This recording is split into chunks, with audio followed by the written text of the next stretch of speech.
انت لازم تسمع كلامي وتعمل اللي بقولك عليه. خد موقف، لازم تخلي بابا يطرد الست اللي عايشه معاه في البيت دي. تاني يا عمتي، انا اصلا جاي عشان عرفت انه دخل المستشفى، وبعدين الست دي انا ما اعرفش عنها اي حاجه. ما انا قلت لك هي سبب في كل اللي حصل له. يلا.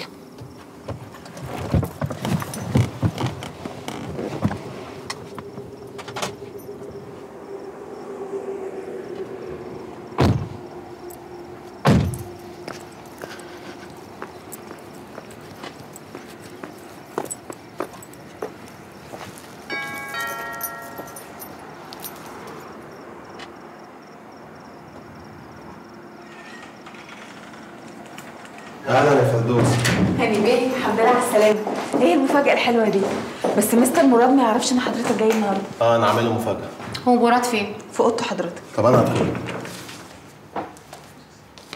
بتعملي ايه؟ ايه ده؟ في حد يستحمى في 3 دقايق؟ انا. يا سلام. كنت تخليني انا اللي احميك. كنت هتعملي ايه انت بس؟ انت مجرمة. مجرمة ليه؟ عشان اسمع. هاني ازيك يا حبيبي؟ معقولة؟ انت جيت ازاي؟ الحمد لله على سلامتك. بابا ازيك؟ الحمد لله. عرفت انك تعبان فكان لازم اجي اطمن عليك.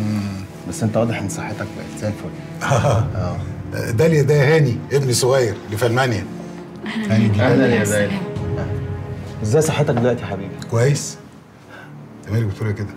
اوعى تكون فهمت غلط. لا ما فهمتش غلط طبعا، بس عمتي ليلى معايا بضع هي اللي جايباني من المطار. عمتك؟ طب انا عن اذنكم. نايس ميتنج يو هاني. نايس ميتنج يو تو.